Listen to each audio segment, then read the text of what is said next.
Hey, bonjour tout le monde, bienvenue dans une nouvelle vidéo, bienvenue sur la chaîne de Guildart 29. Donc, sans plus tarder, on va faire le preview de la saison 2023-2024 pour les Islanders de New York.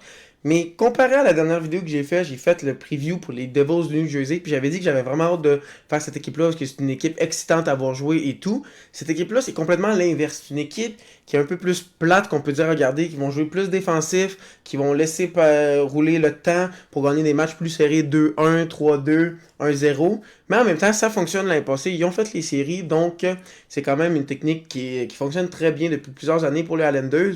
Donc, on va sans plus tarder regarder les statistiques de la saison passée, mais il faut dire qu'il y a quand même quelques joueurs que j'aime bien pour cette équipe-là. Donc, si on regarde pour les points, on a Brock Nelson, qui est meneur de l'équipe en but avec 36 buts, Andersley deuxième avec 28, et le troisième est Parisé avec 21. Et comme vous pouvez voir avec la petite étoile, Zach Parisé n'est plus avec les Islanders de New York. Donc, il pourrait re-signer avec eux. Il a encore signé avec aucune équipe, mais j'ai l'impression qu'il va peut-être prendre sa retraite. On va voir ce que ça va donner. Ensuite, ça, si on regarde pour les points, on a Brock Nelson avec 75 points. Matthew Barzal 51 et Andersley 50, mais il faut dire que Barzal a seulement joué une cinquantaine de matchs, donc il était tout près du point par match. Donc s'il avait joué plus une saison complète, il aurait plus été dans les mêmes statistiques que Brock Nelson avec à peu près 75 points. Donc il faut dire que c'est quand même bien pour une équipe qui est reconnue pour jouer défensivement, avoir plusieurs joueurs qui marquent beaucoup de points. C'est quand même pas si pire, surtout que si tu ajoutes l'ajout de Borvat qui n'a pas joué toute la saison avec eux, s'il joue une saison complète, ça va être très très bien. Donc offensivement, ça va probablement s'améliorer, mais ils vont rester une équipe à bas pointage qui va se battre à des matchs de 2-1, 3-2, 1-0, comme je l'ai dit un peu plus tôt. Donc si on regarde les gardiens de but, on a Sorokin qui a connu une saison incroyable, fantastique. 924 de pourcentage d'arrêt avec un 38,7 de goal save above expected. Vraiment une saison fantastique. Il a été finaliste pour le trophée Vizina. Pour moi, il méritait plus de le gagner parce qu'il y a eu cette statistique-là avec une équipe vraiment moins bonne que Hallmark. En plus de ça, il a joué plus de matchs. Donc, c'est plus dur d'être meilleur pour plus de matchs, surtout quand tu reçois beaucoup de tirs puis que tu fais des vraiment très bons matchs comme ça. Ensuite de ça, tu as Varlamov avec un 913 de pourcentage d'arrêt, 3.5 goal save above expected. Donc, c'est vraiment un excellent duo de gardiens de but. Les deux, ils savent comment gérer la pression aussi. C'est deux quand même vétérans. Donc, c'est vraiment un excellent duo de gardiens de but. Donc, si on regarde les statistiques pour l'équipe, l'équipe a fini 42 victoires, 93 points, désolé. C'est quand même une pas pire saison. Ils ont réussi à faire les séries, mais c'était vraiment à la toute limite.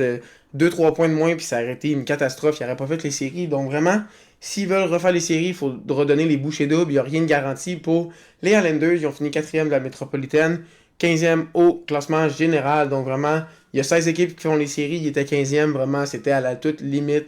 Donc si on regarde les statistiques d'équipe, ils ont 30e pour l'avantage numérique à 15,8. Pour une équipe qui fait les séries, avoir le 30e avantage numérique, ça fait mal. Ça fait vraiment mal quand tu es dans un match puis tu veux mettre la pression. Puis là, tu as une pénalité contre ton équipe. Puis là, tu marques un gros but, ça peut t'aider, mais eux, ils en marquent quasiment jamais. Juste pour vous dire, c'est pire que les Canadiens. Quand t'es rendu que t'es pire que les Canadiens, que ça fait 2 saisons qui sont atroces, faut que tu te poses des questions. C'est ça, pour les désavantages numériques, c'est beaucoup mieux. Ils sont 9e à 82,2 et il faut dire qu'ils sont à 0,4% de la 4e place qui est à 82,6 des Devils. Donc, ils sont quand même dans les meilleurs, vraiment très très bons désavantages numériques. Pour les buts pour, 22e à 242. Ça aussi, c'est vraiment à retravailler. Et pour les buts contre, 5e, 217, c'est très très bon. Donc vraiment, comme je vous dis, défensivement, c'est leur grosse force, mais il faut vraiment amener un punch offensif supplémentaire. Et en perdant Zach Parisé, ça va faire mal. Donc, ils n'ont pas rajouté personne pour pallier cette perte, mais en même temps, Zach Parisé commençait à se faire quand même vieux. Donc, c'est pour ça aussi que tu n'es pas obligé de le re-signer.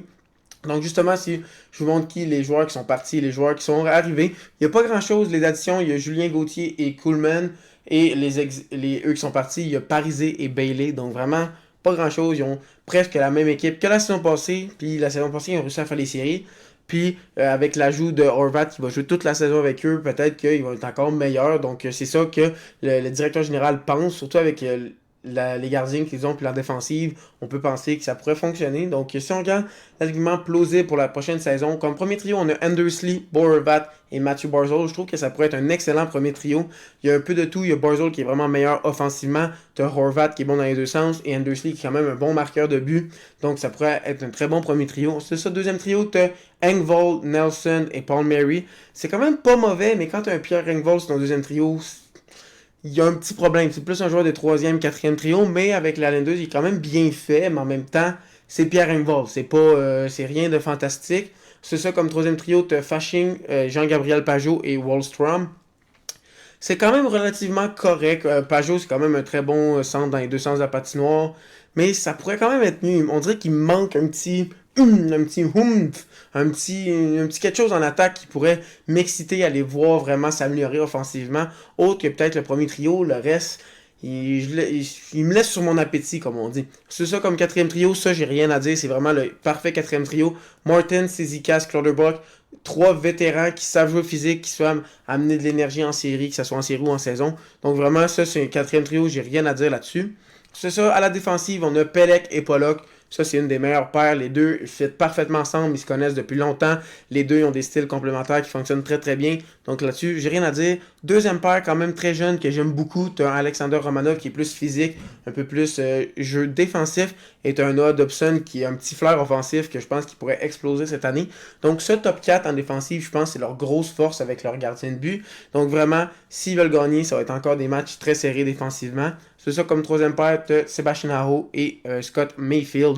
Donc c'est quand même une pas pire troisième paire, mais rien de foufou. Et dans les buts, comme on en a parlé un peu plus tôt, je pense que c'est leur plus grosse force, comme j'ai dit avec la défensive. C'est Ilya Sorokin et Varlamov. Donc Sorokin, vraiment très très bon. C'est un de mes gardiens préférés de toute la ligue. J'ai l'impression qu'à chaque année, il devient meilleur. Pour moi, il est dans le top 3 des meilleurs gardiens de la ligue, sans aucune question. Selon moi, c'est les 3 Russes, Vasilevski, Shesterkin et Sorokin, les 3 meilleurs gardiens. Je pense vraiment qu'ils ont une petite coche en dessous, par-dessus des autres. Ensuite de ça, il y a vraiment Saros qui pourrait être très proche de eux, avec Hellebuck qui les suit. Pour moi, ça c'est mon top 5. Donc vraiment, Sorokin, un très bon gardien de but. Donc quand tu as un bon gardien de but avec un bon top 4, tu peux toujours espérer faire les séries. Mais en même temps, quand tu es 30e sur l'avantage numérique et 22e pour les buts pour, un moment donné, il te faut des buts pour gagner. Le but de gagner, c'est d'avoir le plus de buts que l'adversaire. Puis si t'es pas capable de marquer de but, c'est un peu compliqué à faire. Mais en même temps, si t'en accordes pas, t'as juste besoin d'un but pour gagner. Donc, si on regarde les joueurs en extra, ça aussi, c'est pas très fameux. Il y en a une coupe, mais rien d'incroyable. Il y a Simon Holmstrom, Ross Johnson et Julien Gauthier. Et en défensive, Samuel Bolduc. Donc, vraiment rien d'incroyable. Si un gros blessé comme Barzal ou Nelson, ça pourrait faire très très mal à cette équipe-là. Et pour les prospects, honnêtement, j'ai regardé, puis il n'y a vraiment aucun prospect que ça méritait d'être nommé. Genre, aucun que je vois dans les prochaines années venir avoir un gros rôle. Donc, honnêtement, ils sont pas sûrs de faire les séries, puis ils n'ont pas de prospect. Je sais pas, il y a quelque chose de bizarre avec cette équipe-là. Peut-être que je me trompe et qu'ils vont faire les séries encore, parce que pour moi, pour ma prédiction, honnêtement, je les vois pas être par-dessus les Devils, les Hurricanes, ça, je vais surprendre personne. Je les vois pas être devant les Rangers non plus. Je trouve qu'ils ont une meilleure attaque, puis dans les buts, leur grande force, c'est Sorokin. Ben, les Rangers, ils ont Serge Turkin, puis à la défense, ils ont Fox, Miller, donc en même temps, je pense pas qu'ils vont être meilleurs que les Rangers. Après ça, les Pingouins, ils restent quand même avec Crosby, Malkin, puis là, ils viennent d'ajouter Eric Carlson. J'ai l'impression que ces 4-là vont être meilleurs qu'eux. Ensuite de ça, ça veut dire qu'il te reste une place dans les équipes repêchées. Donc, le top 3 dans l'Atlantique, selon moi, va être Boston, Toronto, Tampa Bay à peu près. Puis la quatrième, ça va probablement... Je vois Ottawa être devant eux. Je vois probablement même les Panthers quand ils vont être en santé devant eux. Peut-être même Boston. Je vois peut-être même Détroit. Donc, vraiment, j'ai de la misère à les voir en série. Peut-être qu'ils vont finir devant Détroit, Boston, Panthers. Mais j'ai vraiment l'impression que la dernière place des séries va être prise par Ottawa. Donc, j'ai vraiment de la misère à les voir faire les séries. Mais une chose est sûre, c'est qu'ils vont se battre toute la saison pour faire les séries. Ils vont probablement finir entre 80 et 95 points dans ces eaux-là. À peu près ils vont se battre, ils vont être là jusqu'à la toute fin. Jamais on va dire, ils sont éliminés déjà.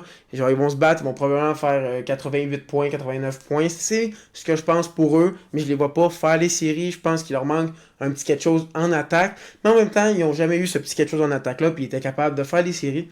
Donc, dites-moi dans les commentaires si vous pensez qu'ils vont réussir à refaire les séries ou s'ils vont plus être dans les séries. Et dites-moi si Boerbat, avec une saison complète, va retrouver sa touche offensive qu'il avait avec les Canucks. Et sur ça, si vous êtes encore là, sûrement que vous avez aimé la vidéo. Donc n'hésitez pas à liker, à vous abonner si ce n'est pas déjà fait et cliquer sur la petite cloche pour savoir quand je fais d'autres vidéos. Et sur ce, bonne fin de journée.